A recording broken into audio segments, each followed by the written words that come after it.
यह बात बहुत पुरानी है। जब अवंती राज्य में मंत्री पद के लिए आवेदन चल रहे थे, सारी तैयारियां हो चुकी थी और शहर के बहुत से प्रतिष्ठित लोग इस मंत्री पद के लिए आवेदन कर रहे थे। भला नगर का कौन सा प्रतिष्ठित आदमी होगा जो राज दरबार में मंत्री पद हासिल नहीं करना चाहेगा। इसलिए नगर के गिने चुने प्रतिष्ठित लोग इस पद को हासिल करने के लिए अपनी पूरी ताकत झोंक रहे थे। ऐसे ही एक युवक था, मनोज नाम का था। एकदम साफ युवक, दूसरों की मदद करने वाला, हर जरूरतमंद की सेवा करना, यह सीख उसने अपने माँ बाप से भली भांति ली थी। इसलिए नगर में उसकी काफ़ी इज्जत थी, काफ़ी रुतबा था।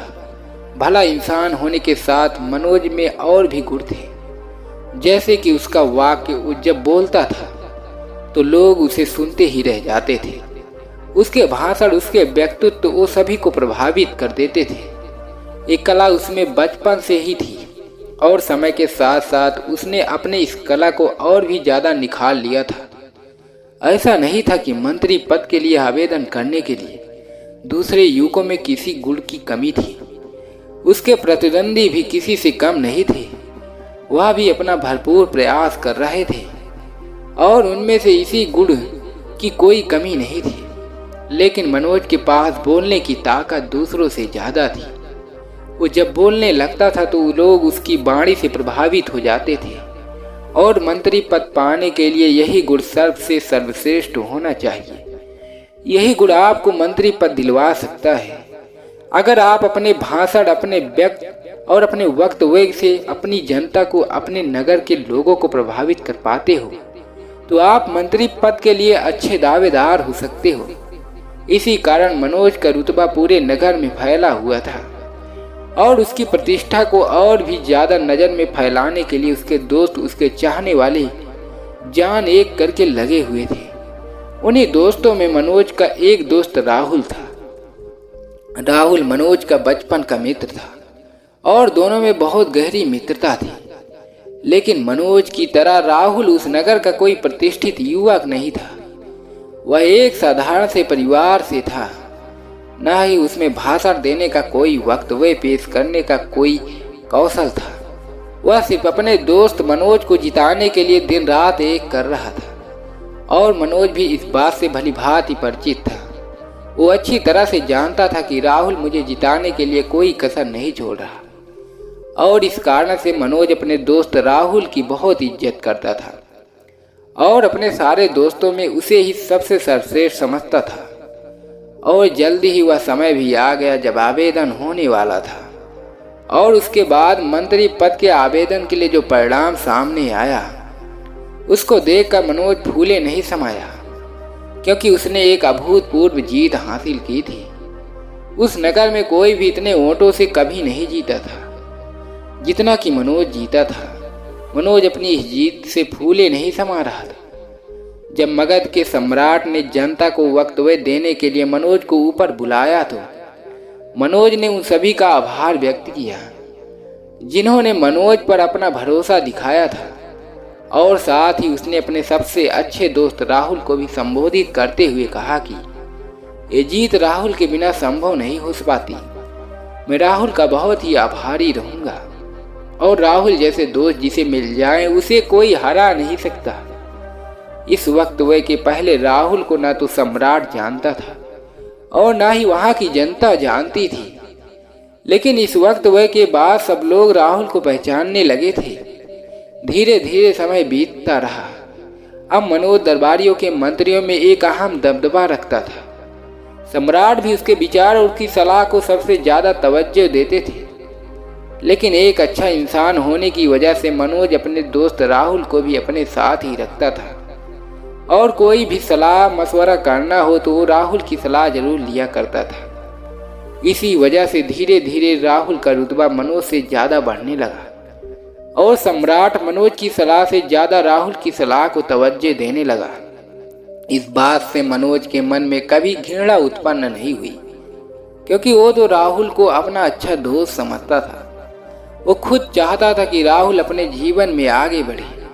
लेकिन धीरे धीरे समय बदलने लगा, या यूं कहें कि इंसान बदलने लगा और जो राहुल मनोज का अच्छा दोस्त हुआ करता था, उसी ने मनोज को उस गद्दी से हटाकर खुद गद्दी पर अपना कब्जा जमा लिया। इस बात से कोई परहेज नहीं था, क्योंकि राहुल बहुत ही वाक्य चतुर था। वो ऐसी सलाह सम्राट को देता था कि सम्राट भी उससे सम्मोहित हुए बिना नहीं रह सकते थे। और सम्राट ने भी जब राहुल को मनोज का पद लेने के लिए कहा तो राहुल के रास्ते की सारी बाधाएं स्वयं ही खत्म हो गई। मंत्री पद के गद्दी पर मनोज की जगह राहुल विराजमान हो चुका था और धीरे धीरे राहुल ने अपने दोस्त मनोज को उस राज दरबार पर अपने आप से दरकिनार कर दिया। अब मनोज के लिए उस राज दरबार में कोई जगह नहीं थी। उसे राज दरबार के अंदर भी घुसने नहीं दिया जाता था। जब मनोज ने अपने दोस्त राहुल से मदद मांगी तो राहुल ने भी उसे यह कहकर मना कर दिया कि दोस्त, मैं इसमें कुछ भी नहीं कर सकता, यह सब हमारे सम्राट का फैसला है, भला मैं अपने सम्राट की अवज्ञा कैसे कर सकता हूँ। यह कहकर राहुल राज दरबार में अंदर चला गया और वहीं पर मनोज बाहर खड़ा खड़ा अपनी आंखों में आंसू लिए वहीं बैठ गया। इसके साथ उसका दिल पर बैठ चुका था, क्योंकि उसके दोस्त ने उसका दिल तोड़ दिया था। मनोज यह सदमा बर्दाश्त नहीं कर सका और अब उसे अपने ही जीवन व्यर्थ लगने लगा, क्योंकि नगर में अब हर जगह उसका मजाक उड़ाया जा रहा है। और एक दिन मनोज ने एक ऐसा निर्णय लिया जिसके बारे में किसी ने कभी सोचा नहीं था। मनोज निकला आत्महत्या करने के लिए, क्योंकि अब उसे कोई रास्ता नजर नहीं आ रहा था। जल्दी से अपने कदम बढ़ाते हुए एक पहाड़ी पर जा पहुंचा। उसकी योजना थी कि पहाड़ी से कूद कर अपनी जान देगा, लेकिन जब वह कूदने जा रहा था तभी वहां से एक बौद्ध भिक्षु गुजर रहे थे। वह मनोज को देखते समझ गए कि मनोज आत्महत्या करने जा रहा है। उसने पीछे से पुकारा और बोला, मुझे बहुत प्यास लगी है, क्या तुम मुझे पानी पिला सकते हो? यह सुनकर मनोज ने पीछे पलटकर देखा, एक बौद्ध भिक्षु एक लकड़ी के सहारे वहां पर खड़ा हुआ था। उसके मुखमंडल पर एक अद्भुत तेज था। मनोज दिल का बहुत ही अच्छा इंसान था। उसने सोचा कि मरने से पहले कम से कम एक अच्छा काम तो कर ही देता हूँ, और यही सोचकर वह पास के तालाब से उस बौद्ध भिक्षु के लिए पानी लेने के लिए जाता है। थोड़ी देर में वह पानी का घड़ा भर कर वापस उसी जगह पर पहुंचता है जहां पर बौद्ध भिक्षु ध्यान में बैठा हुआ था। उसने वापस आकर बौद्ध भिक्षु को पानी पिलाया और कहा, हे भंते, अब मुझे जाने की आज्ञा दीजिए, शायद यही मेरी जिंदगी का आखिरी कर्म कहलाएगा। और यह कहकर वह उसी पहाड़ी की ओर चलने लगा। बौद्ध भिक्षु ने पीछे से पुकार कर कहा, हे भंते, जब तुमने निश्चय कर ही लिया है कि तुम्हें आत्महत्या करनी है तो मैं तुम्हें रोकूंगा नहीं, लेकिन आत्महत्या तो तुम कुछ क्षण बाद भी कर सकते हो। क्या तुम कुछ क्षण मुझे अकेले आदमी को दे सकते हो? क्या तुम मेरे साथ थोड़ी देर बात कर सकते हो? मैं बहुत दिनों से जंगल में अकेला, इतने दिनों के बाद मुझे एक इंसान दिखा है। यह सुनकर मनोज उस बौद्ध भिक्षु के पास जाकर बैठ जाता है।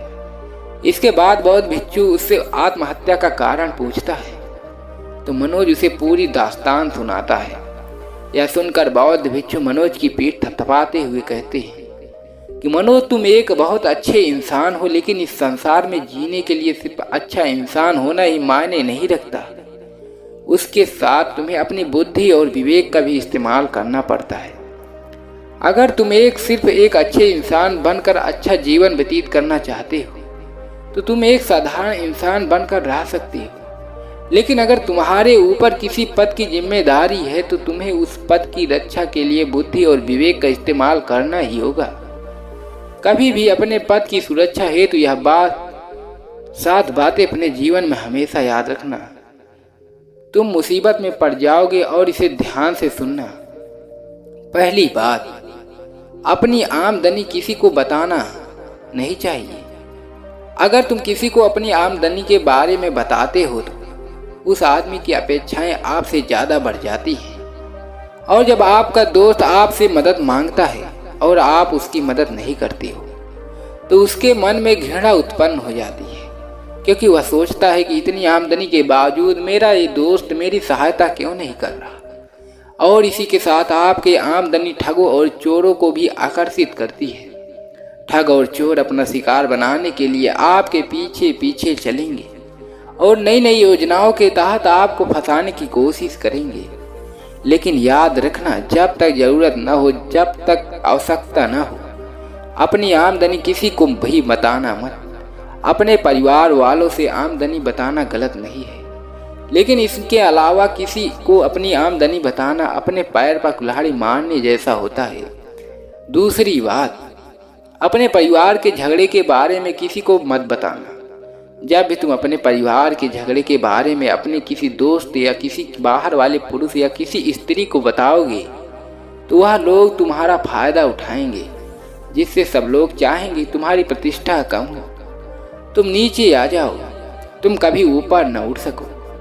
इसलिए अपने घर के झगड़े के बारे में किसी को भी कभी भी मत बताना। यह करना सबसे बड़ी मूर्खता होती है। तीसरी बात, जो इंसान अपने पत्नी से भी नहीं बताना चाहिए, वह है खुद की गलतियां, अतीत में की गई गलतियां कभी भी दूसरों को मत बताइए। अगर यह बात अपनी पत्नी को आप बताएंगे या किसी दूसरे लोग को बताएंगे तो धीरे धीरे समय के साथ आप पर अपना दबदबा बनाना शुरू कर देंगे, क्योंकि वह सोचेंगे कि आप इतनी गलतियां कर चुके हैं और वह तो धुले हुए हैं, उन्होंने तो कोई गलतियां नहीं की हैं। इसीलिए वह अपने आप को आपसे ऊपर झांकेंगे, जिसकी वजह से भविष्य में आपको समस्याओं का सामना करना पड़ सकता है। और अपनी गलतियां बताने का एक बुरा नतीजा यह भी हो सकता है कि कल को अगर आपके दोस्त साथी आपकी दुश्मनी हो जाए तो वही दोस्त आपकी कमियों को, आपकी गलतियों को दुनिया के सामने उजागर कर देगा। चौथी बात, अपना लक्ष्य किसी को नहीं बताना चाहिए।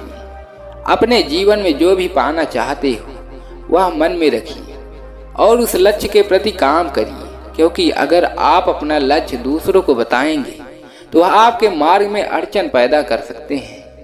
अगर वह अड़चन पैदा नहीं भी करते हैं तो अगर कल को आप अपना लक्ष्य प्राप्त नहीं कर पाए तो उसकी नज़र में आप एक मजाक का पात्र बन जाएंगे। पांचवी बात, अपनी कमजोरी और ताकत किसी को मत बताइए। अपनी कमजोरी अगर आप किसी को बताएंगे तो मौका पड़ते ही वह हमारी कमजोरी का फायदा उठाने से नहीं चूकेंगे, और अगर हम अपनी ताकत दूसरों को बताएंगे तो वही ताकत हमारी कमजोरी बन जाएगी। लोगों को हमारी ताकत पता चल जाएगी तो उसका कार्ड भी ढूंढ लेंगे। छठी बात, दान अगर आप किसी को दान देते हैं तो किसी को पता नहीं चलना चाहिए कि आपने दान दिया है, कोई पुण्य का काम किया है। ढिंढोरा पीटने की आवश्यकता नहीं है, क्योंकि अगर आप किए हुए दान के बारे में दूसरों को बताते हैं तो दान न रहकर आपका लालच बन जाता है, आपके प्रतिष्ठा का एक मार्ग बन जाता है। इसलिए आपने जो दान जितना गुप्त रखेंगे उतना ही आपको भलीभूत करेगा। इसलिए कहावत है, जब एक हाथ दान करता है तो दूसरे हाथ को भी पता नहीं चलना चाहिए। सातवीं बात, जो आदमी को सबसे छुपाना चाहिए वह है अपने दोस्त, दुश्मन और प्रेमिका। अगर आप दुनिया के सामने अपने दोस्त, दुश्मन और अपनी प्रेमिका के बारे में ढिढोरा पीटते हो तो आपके विपक्षी उन्हीं लोगों को आपके खिलाफ करके आपका फायदा उठाएंगे। वो आपके दोस्तों को रिश्वत देकर अपनी तरफ कर सकते हैं, आपके दुश्मनों को आपके खिलाफ और भी ज्यादा भड़का सकते हैं, और आपके प्रेमिका आपको धोखा दे सकती है। इसलिए ध्यान रखना, इन 7 बातों को कभी भी किसी को मत बताना। बौद्ध भिक्षु की एक बात सुनने के बाद मनोज के मन को बहुत ही सुकून मिला और उसने आत्महत्या करने का विचार त्याग दिया। दोस्तों, हमें उम्मीद है कि आज की ये वीडियो आप लोगों को जरूर पसंद आई होगी, तो वीडियो को लाइक और अपने दोस्तों के साथ शेयर जरूर करिएगा, और हमें ऐसे ही सपोर्ट करने के लिए चैनल को सब्सक्राइब और घंटी बटन को जरूर दबा दीजिएगा। तो चलिए मिलते हैं ऐसी किसी और वीडियो में, तब तक के लिए अपना ख्याल रखें। धन्यवाद।